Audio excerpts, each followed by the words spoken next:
Hey again. Before I get started in the main topic for today, which is AJAX requests that use a formatting convention called JSON, JavaScript Object Notation. Before I get into that, I just want to do a little addendum to the last video. We are only ever going to use fetch and AJAX with GET requests in this course. Officially, we're only ever doing GET requests, but there is an optional section in the module guide that talks about how to do POST requests. And there is also an example left over from when we used to teach it as part of the core course. There's an example in the example code, so I just wanted to point that out. And here it is. If you go into POST request here, it sends a request. Let me open up the network tab here. When I hit get one, it sends a request, and you can see from it here that it's a post request with two post parameters, which it gets from here. And then the response is just going to be a number, a random number in that range. And when it receives it, it appends it onto the end of the list here. So if I change this to from 6 to 100, get one, you can see that it is sending those parameters there, and there's the response. Okay, it's not that much more complicated than sending GET requests, and most of the time we don't need POST. GET is fine, but in case, just for completeness, in case you ever do want to send a POST request, the code is in here, and here is it works just the same as the other examples, but just doing the actual fetch is a little bit more complicated. You have to inside these curly brackets, so this is an object literal, which you can also learn about in other optional sections from module 3, I think. It sets the method. It has to set this weird thing. There's different formats you can use to send post parameters. So I've picked one that seems to work most of the time. And then you have to tell it what's in the body of the request, which is this param string, which is a parameter string formatted just like get parameters with ampersands and min equals, max equals, and so on. Okay, so it's just a little bit more complicated to send post requests, and I just didn't want to over clutter things when really we're just looking at the basics of AJAX. So that's that. Sorry, looking at the basics of AJAX. But I wanted to point out that the example is there and the support for it is there in the course if you want to use that in your projects or in your assignments. So we're doing AJAX today, and I just want to go back to, this is straight out of the last video. I typed an A into the Google search bar, and it sent off a request for a file called search. And you can see, by the way, I didn't point this out before, but it sent a bunch of parameters with the request. You can see that it's a GET request it sends, and these are the parameters. Q is what I've typed here. Q is the query, and there's a bunch of other information that it passes along as well about who I am and what I'm doing. And then if you take a look at the response, this is what we looked at it briefly. This is what it looks like. And you can hit preview. And when you hit preview, it's the interpreted response. So the response that comes back from AJAX is always just a string. So it's a single string. That's all you can send. You can't send an array of stuff. You can't send an object. You can't send an array of objects. You can only send a string. So if you want to send complicated structured data, like if you take a look at this data, the natural thing to do would be to send an array with all these items in it. And then maybe there's some structured information as well here, like pictures are included with some of them. There's some extra information here for this online game Among Us, and so on. So maybe each of these things is actually an object. Now we don't do arrays of objects officially in the course, although you can do it if you want. All those sections are optional in both PHP and in JavaScript. But yeah, this is probably an array of objects. And it kind of looks a little bit, with these square brackets, it looks a little bit like a JavaScript array. And if you preview it, you can see, yeah, it actually is. This is after we've interpreted the string. So after JavaScript has interpreted the string, we see it's an array with two things in it. And this first item is also an array with a bunch of structured objects in it. Okay, so it's a pretty complicated set of data that got sent back to us by Google. And this whole complicated set of data with arrays within arrays, objects inside of arrays that have arrays inside them, and so on. This whole complex data structure was sent back as a single string. Okay, so that's the X in AJAX, believe it or not. So AJAX stands for asynchronous JavaScript and XML. JavaScript, we know what that is. Asynchronous means that you send off the request and then it doesn't block the execution of the program. So it happens like in a different thread in the background. So you can continue, the user can continue to interact with your page. You can run other JavaScript sections of the code and so on while it's waiting for the response. And then when the response comes back, it's kind of like the timeout function. It calls the success function in fetch. That's the asynchronous part. The X stands for XML. XML is an HTML-like language. It stands for Extensible Markup Language, and it was the kind of the main option at the time the term AJAX was created. It was the main option for taking a list of things, a data structure like an array or an object, and encoding it as a string. So and that's what we need to do if we want to send an object back from our PHP backend. In response to an AJAX request, we can only send a string. We can't send an object. So if we want to send, if we want to quote unquote send an object, we have to encode it as a string first, and then send that string, and then decode it on the other end. Okay, so that's what's going on. And the X stands for XML, which was the main way of doing it back then.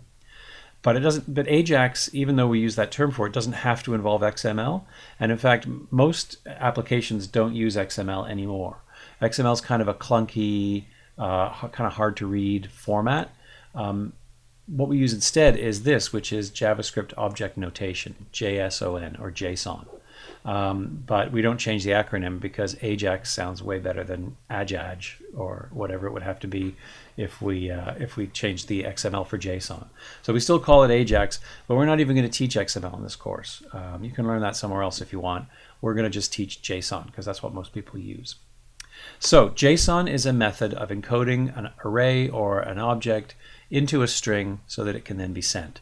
We don't need to know much more about it than that. If you want to dig deeply into how it works, there's an optional section in the guide for that. I think the last optional section, section 6, digs a bit more deeper into JSON.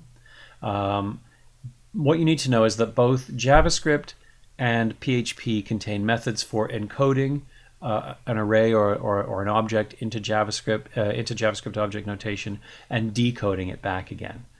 So I'll show you. You don't need to know this, but I'll show you these for JavaScript. So let's say we have x equals an array. 1, 2, 3, hello, true. I don't know. Just, oops, is it true? There we go. So there we go. I've got a JavaScript array called x, which contains 5 items, and this is basically what it contains. If you want to see what that would look like as a JSON encoded string, you use JSON it's called stringify. So stringify is a new verb they made up. Turn this object, whatever it is, into a string, and this is what you get. And it looks very similar to how it appears to us, to the actual notation that we use to create it. But of course, if we did something like this, x7 equals hi, and we would end up with an array with empty slots in it like this, and then we do stringify, it fills them in with nulls and so on. So it looks very much like JavaScript notation for an array literal, and that's why it's called JavaScript object notation. So you stringify it like that. So and that's what in JavaScript, that's what we're going to receive from our PHP server. So what we're going to get is something like this. Our response is going to be equal to JSON stringify x. So we'll send off a request, respose. Oh well, I'll go with it. Respose, and we get back our respose, which is this. Then we need to decode it. So we say, okay, the array that we got is going to be equal to JSON.parse respose, and that's going to create. What it does is it reads that string and converts it back into an array. Okay, now PHP has functions on the other end that can encode and decode JSON as well, and that's all we need. Now we can take any object we want. Now, if you're really using objects, which we don't do officially in this course, it's not going to encode methods. It's only going to encode the data, so the instance variables associated with the objects. And there's a few other hoops to jump through on each end to make it work with objects, but we're just mostly going to be sending back and forth arrays. So yeah, you just need to encode it on one end and decode it on the other end. And in JSON, in JavaScript, I'm showing you what's under the hood here, but we're not even going to need these. We're just going to do a little tweak to our fetch syntax, and we won't have to call these things explicitly. But this is what's going on in the background. It receives the response, which is a string. It calls JSON parse and does that. So over here in the network tab, this was the raw response. And once it's called json.parse on that raw response, it's got this big, rich, structured set of information. So pretty cool, great idea. It's weird, it's a bit hacky. It'd be nice to just send a stream of the objects, but we're kind of building, new functionality onto the original specification of the web, which didn't foresee a lot of this stuff. Originally, when the web was first developed, I mean, I'm old enough that I can remember this. It was one of those moments for me of when I first saw it, I was like, why didn't I think of that? Like it was so obviously a good thing to do and so obvious how it works. But at the time, people who were engaging, nerds like me who were engaging in online communication, were posting things on message boards. If you wanted to post a picture on a message board, you had to encode it using something called UU encoding, which would turn it into a big string of characters and then post that sometimes in separate pieces. Sometimes you'd have to UU encode it into 6 different pieces, and then people at the other end would have to stitch those pieces back together and UU decode to see the picture. And then the pictures and the text were separated. And so I still remember the first time I saw the Mosaic browser. I was working at Nortel Networks at the time. Actually, it was called Bell Northern Research at the time, but I was working there 1992. Went to my friend Rock's desk because he called me over and said, hey, look at this. And he had Mosaic, and he was looking at basically a magazine page with text flowing around an image. And that's pretty much all the web was back then, was text flowing around an image. Very little functionality. Didn't even have tables in it. You couldn't even set up tables, let alone do any other kind of fancy layout. But it kind of blew my mind. I was like, oh, that's so much better, and like so easy in a sense to do. So obvious that you could stitch that together from the pieces that we're already using and just do everything automatically. Anyways, sorry about the old guy stories. I do try to stay away from them, but that was a bit of a moment in my life as a 22-year-old recently graduated computer scientist. Seeing that for the first time kind of blew me away. But even back then, I couldn't see forward to all the possibilities. I think some sort of visionary people could see all the commerce and all the other stuff going on the internet. I couldn't see it. I can see it now, though. Anyways, hopefully you skipped over most of that, and let's get to the meat of this. So I have an example for you here, Ajax_JSON. So this example shows you how it works. What I'm doing here is it's similar to my other examples where I was just sending a string and then receiving it back. But this time I'm going to say, give me, I want a bunch of random integers from 1 to 100. I want 100 of them from 10 to 100, sorry. Go get them. And what it's telling me here is I'm just summarizing it. So I've received an array of integers. So the PHP program on the other end, it's called randomlist.php. It creates an array of integers and sends back a JSON encoding of that array and generates random ints. When I get it, I get an array into my success function, and then I just I report the length of the array, and then I go through it and I add up all the values in the array and I report the average value. So if you want to see the actual messaging that happened, this is it, randomlist.php. I sent a GET request. I sent these 3 parameters, which I got out of the form here. The response that came back just looks like this. It's a string. Keep in mind it's a string, but it looks just like how I would create an array with 100 things in it in the console. And if I hit preview, this is what it looks like after we JSON parse it. It's an array with all of these. This is the index on the left and the content on the right. So that's what's going on in that example. So let's go into Ajax.json. Let's open this, and then we'll open the JavaScript, and we will open, notice how I've put things in different folders here. So let's take a look at this. So the HTML is just the front end. I'm loading a JavaScript file. I've got a little, it's not even a form again. I've just got 3 input elements here and a button that you can press. And again, the same structure, the target that you can put things into. Then I'm loading getRandom.js, which is this file here. So what does this file do? Okay, so here I am sending off the request. I'm getting I'm adding an event listener, a click event listener to the button, just like before. When the button is clicked, I grab the 3 values using getElementById.value. Then I set up the string, and I'm sending it to, the URL has to be server/randomlist.php, because I'm in index here, and I'm going into, I want the file that's inside this server folder. So this is a relative path. It's going to append to the beginning http://localhost/module4 stuff or whatever is going to get appended onto there. Prepended, I should say. And then question mark min equals the minimum value and max equals and num equals. So that's my URL. Everything looks the same as it would normally look. The only difference is because I'm receiving JSON and I know I'm going to get JSON back, instead of response.txt here, which called a function that pulls the text out of the response, I say response.json, which will pull out the text from the response and call json.parse like I showed you, and then it's going to pass that parsed thing to the success function. So that's the only difference I have to do down here in this part of the code. Up here in the success function, the parameter that I'm receiving, I've renamed it here to A because I'm going to receive an array. I'm not going to receive a text. So then, assuming all went according to plan, I can treat it just like a normal array. So here I go through the array and I add it up, compute the average, then I report the length and the average into the span element. And I console log it as well. So if you go over here to the console, you can see I console log the raw result. So you can see the raw result here.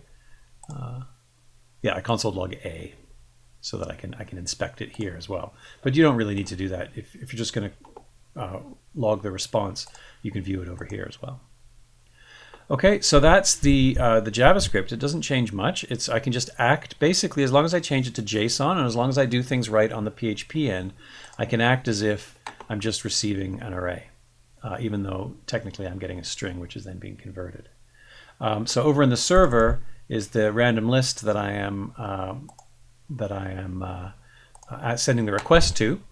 So it peels off the parameters. Then it builds an array. Don't worry about returning it just yet. So I start with an empty array. By the way, I've been using array push, but it's a little bit actually archaic. You can, I don't know if you guys know this, but you can just do this. And this has the same function as array push. I won't upload this, but some of you have already discovered this because I've seen it in your code. You just say, basically this just says I want to push onto the last index this value onto the array. And you don't even really have to initialize an array in PHP. I think at one point you did, but in the later versions you don't have to. So see, it's still working just fine, even without initializing the array. It's creating it for me here and saying, okay, he obviously wants an array, so I'll create one, and then he obviously wants to push a random value into it, so I'm going to do that. So that's actually kind of nice, tighter code than what I originally had here. But in any case, what I'm doing is, let me put it back to the way it was, just to avoid any confusion.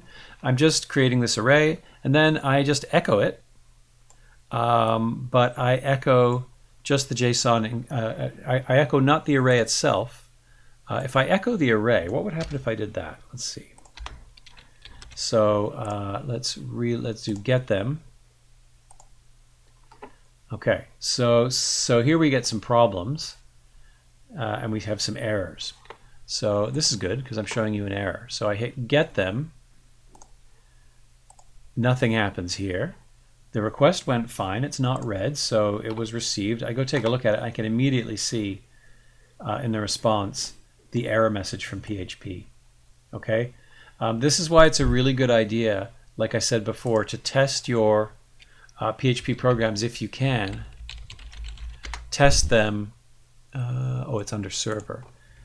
Manually here, so that you get to see the errors nicely here before they get hidden deeply in the network tab. Okay, so make sure it's working here, and then you won't have to debug it as much in here.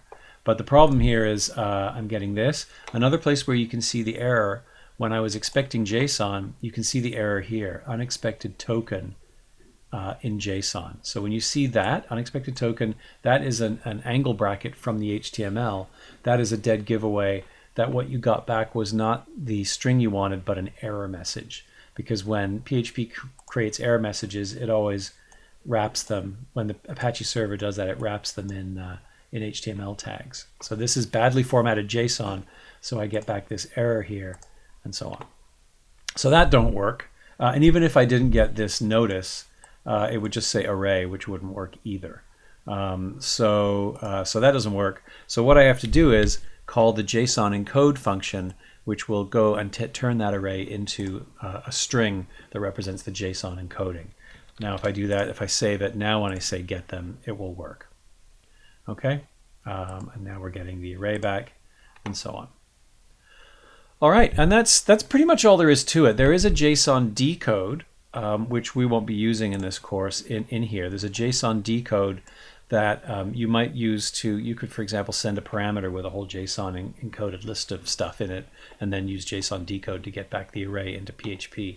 You can use it for communicating that way too. We're only going to use it, we're going to send parameters, which will mostly just be raw strings and numbers, and then we're going to get back information, like JSON encoded information from the server. So all we really need for this course is you echo JSON encode. By the way, I didn't point this out in the other video, but notice there's no HTML in here. If I try and put HTML and stuff in here, I'm going to mess it up. This is just PHP code. So it starts just with the PHP tag, and then it ends with a single echo statement. All your PHP Ajax scripts should have this basic form, right? Just a single PHP open tag, receive the parameters, do whatever processing you need to do, and end with a single echo statement that echoes the result, the thing that you want to send back. So just one line of text. And if it's JSON, you need to JSON encode it. That's all you really need to do. There are other things you can do. You could change the headers here. There's a header function in PHP. You could look it up to change it to alert the server that you're sending back JSON encoded stuff. But you don't need to do that in order to make use of the JSON method here. So what do you need to do to start using JSON? You just need to change this from text to JSON. Over here, you need to make sure you're JSON encoding your result. And you can encode it even if it's just an integer or a string. You can JSON encode an integer or a string too. And that's fine. And then in your success function, the parameter you're receiving is no longer a string necessarily. It's whatever got decoded here. So it gets sent to you here. So if it's an array, you'll get an array over here. If it's an object, you'll get an object.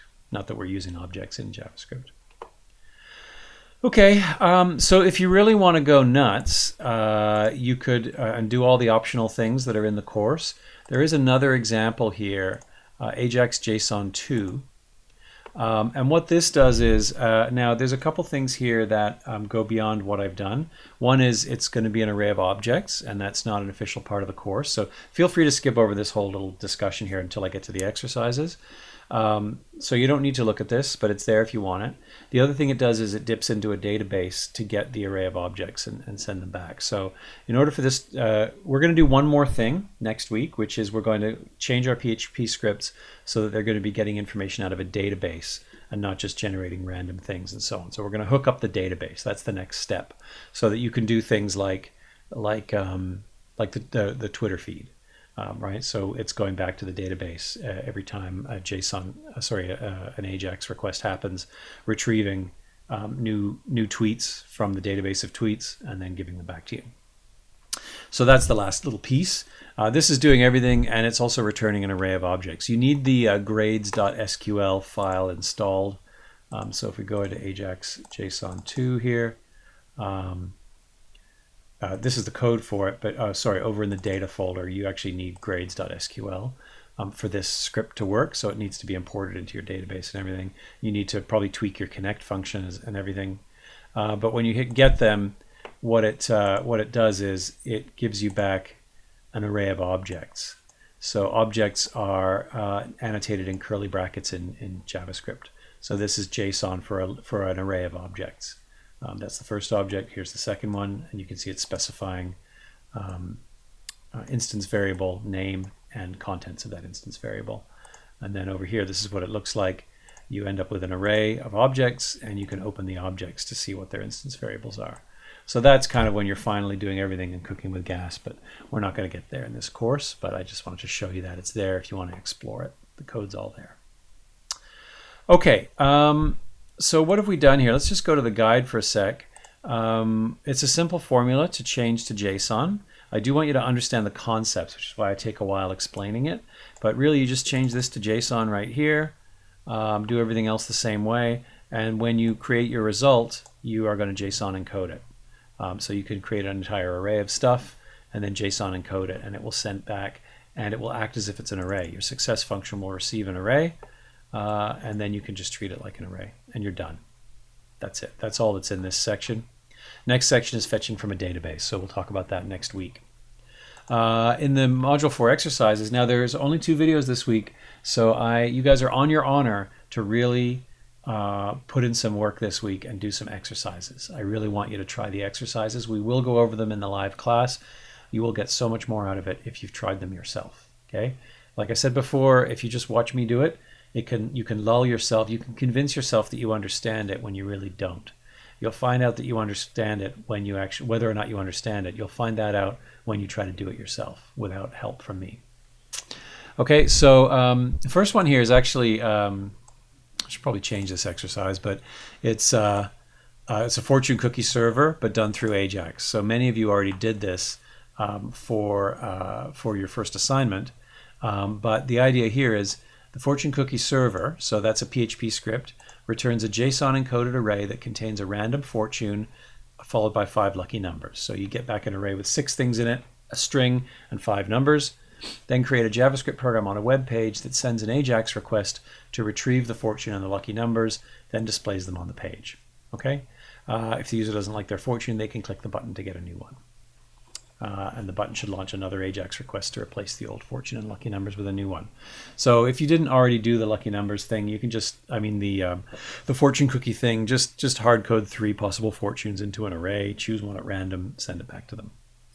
The second exercise, if that's too boring because it's fortune cookies again, this is a bit slightly more involved, a joke server. So jokes.php contains an array of jokes like this. So notice this is a multi-dimensional array. The array has arrays inside of it. So each array has 2 elements. So item 0 in A is an array of 2 things with a question and an answer. This is my personal favorite dumb joke. Where did Napoleon keep his armies? In his sleeveys. Get it? That's a good one. Anyways, whatever. The joke server should contain blah, blah, blah. And then you write a JavaScript program. Just a single button says get question. When they press that, you launch an AJAX request to the joke server. It selects one of these arrays and returns it to you. So you'll get both the question and the answer returned to you. Store the answer somewhere and show the question. Then the button gets changed from get question to get answer, and then they press the get answer button and it displays the answer that you previously received. So get question, press one AJAX request to receive the question and answer, display the question, now it says get answer, press, display the answer, and then change it back to get question and repeat the process. So it's a bit more involved because you need to keep track of the state of things. You need to know whether you're getting a question or an answer next, and you need to keep track of you need to hold on to the answer so that you can display it later. So you need a couple of global variables to work all that out. So that's kind of a fun one. We'll probably go over that one in class, but give it a try. And then, put your stuff online. Don't worry about this thing about the connect.php. I'll try to fix that and upload a better version of this so it doesn't say that. Okay, that's it. Good luck. As always, send me emails if you need help, and I will see you in class.